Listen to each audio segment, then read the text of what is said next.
Hey everyone! So with the recent new update, there's a lot of cool new features, that being the new dinosaur, the new platypus animal, the really cool new update I'm going to talk about very soon, but also cool little tutorial videos, and those are great. But my main interest is on the Mastertracks. I believe that's what you call them, at least. Yeah, Mastertracks. I am really happy about this update. There's a lot of cool things and a lot of opportunities with this new feature. Like, for example, here, this is a track I've been working on, and it was just to test what the program was like.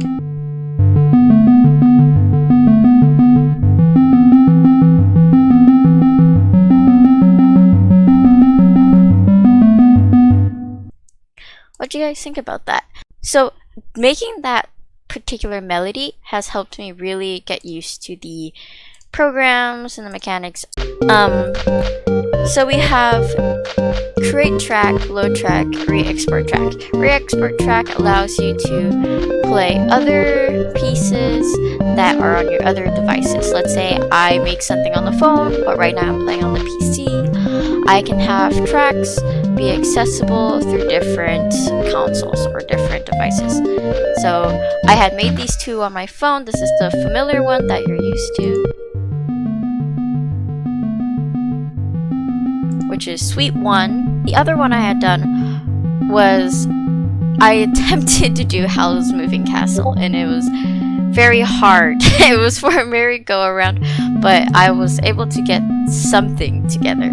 Here, let's take a listen.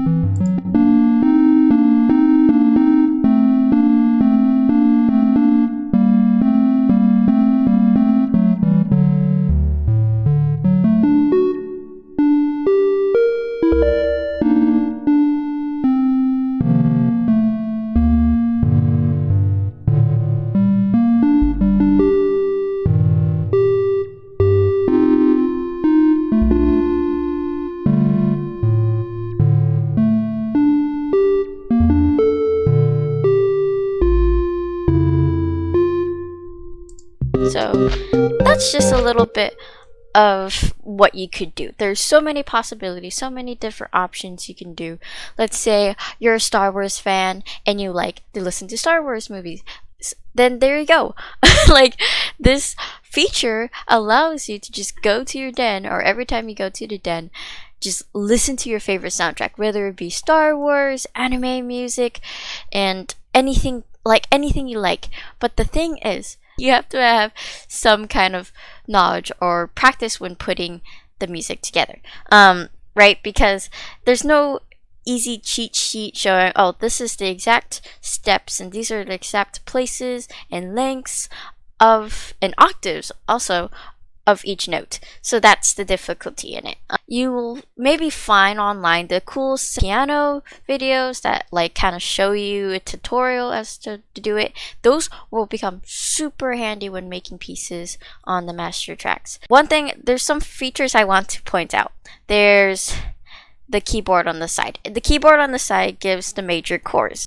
Here's a picture as to how those chords are. And this can help you a lot in decoding videos and tutorials as to how to make some of your favorite pieces. I would definitely recommend trying that.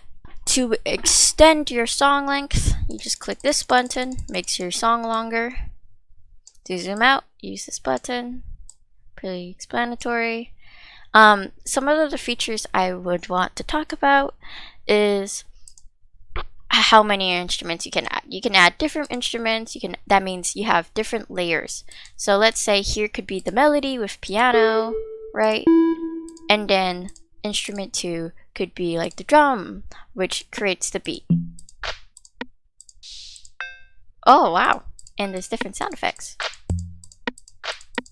Well, there you go. There's another thing that we learned. But yeah, so here's the different instruments you can do. You can do bass. You can do whatever this is. Synthesia or something like that, I believe is what they call it. Drum kit.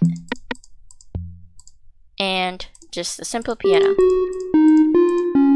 Okay, so then these are just bookmarks. This allows you to go to a certain part in the music. Usually it's very helpful when your music starts to get really, really long, or your score gets very, very long.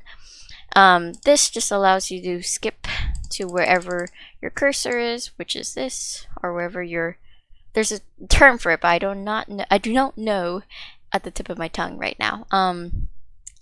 Here's to start from the beginning. Here's to just to play. And every time you play, your character will dance in the corner. This will play with tempos, so you can change how fast it's going, how slow it's going. Here is where you save your pieces, but it requires that you first give it a name before anything. We'll call it the Mysterious Polka Swing. There you go. And then this is how you load Mastertracks, and this is how you go purchase your Mastertracks. No matter how long the piece is, it's going to cap at 50. So it's really nice in that you can make really long tracks, but don't have to pay a lot of money for it, which is great. It's good. So here's the real question. Many people may be falling into the trap now of how, hey, I'm putting a score together, but it doesn't sound good, or it sounds out of tune. Here's the main reason as to why that may be, right? Let's do an example. Let's say I want to do a song, and this song, let's make it Five Nights at Freddy's. I don't know. Well, yeah, why not that? Maybe y'all know the tune. It's the Living Tombstones. Get 1 to 2 day prescription delivery or pick it up. I'm listening to a tutorial as how to make the piano notes, so that way I can easily translate, I guess you could translate their notes onto Animal Jam, so that way I can just listen to the tune whenever I wanted to. Okay, let's see. So notice how it goes in a pattern of 2, 3. On the keyboard there's 2 and there's 3. If you look at tutorials on YouTube, that is very helpful in that it shows a pattern of 2 and 3, and that's an easy way or a possible way as to follow it, unless you've been playing instruments for 20 years or 25 or more years and just know these basics. But most chances, a lot of people who want to make Mastertracks don't have that much education or that much experience and just with music. They listen to music, but they don't really always compose music or make music or play music. So this is just a way as to help. I'm probably going to make a more updated version of this later on. I'm just putting this out now purely for the sake that I need to stick to my goal of posting every Wednesday. So this may help some people, may also get people some ideas, and that's the goal of this video. Oh, another F? 4 Fs. So if we were to translate that, it'd be like this.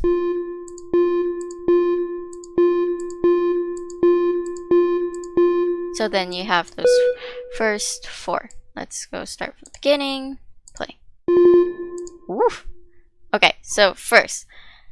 Okay, it's too fast. You can either slow down the tempo, right? That's a possibility. But it's not as convenient as I want. So in this case, you wouldn't put them as stacked close together. You'd give them some duration. And usually a good duration is like 3. So we'll see how this sounds now.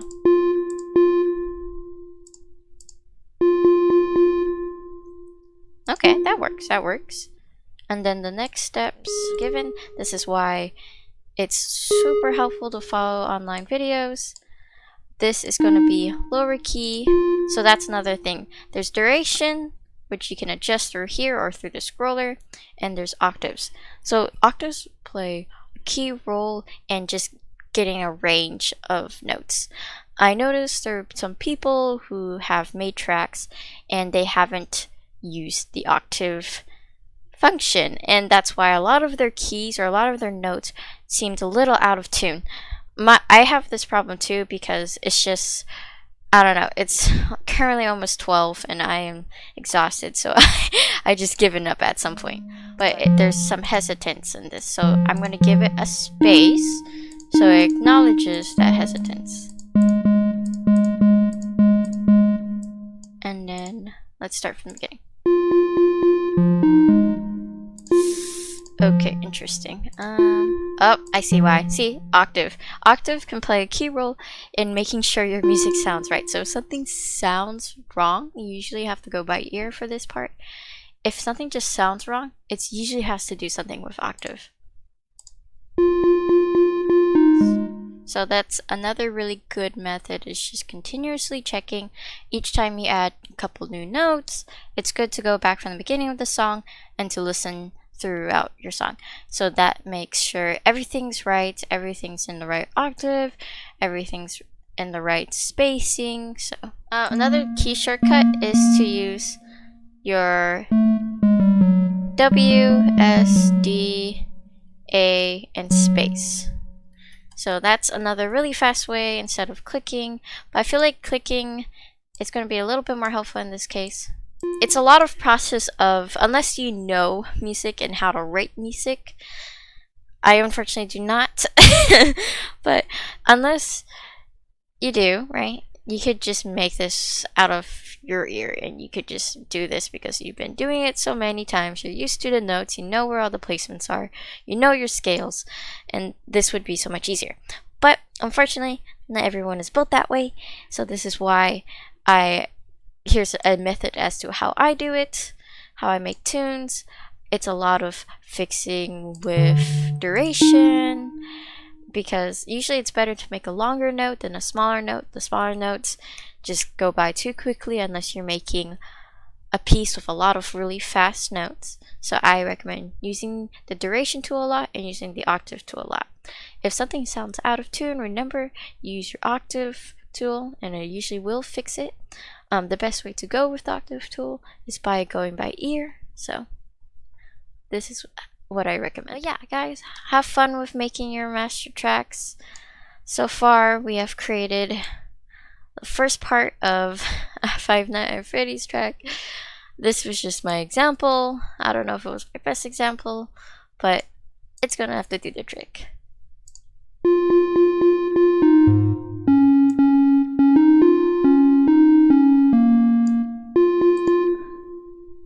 So there you go. I hope you guys enjoyed the video. I'm so sorry that this one seems a little flabbergasted. Things got really hectic this week with midterms, so I didn't get to just sit down as long as I usually do and just draft out my plans for my videos. So this is what you're getting for now. But hopefully things will be more developed in the future when I don't have as many midterms. So that is all for now, folks. Thank you so much for joining me, and until the next time, until then, bye!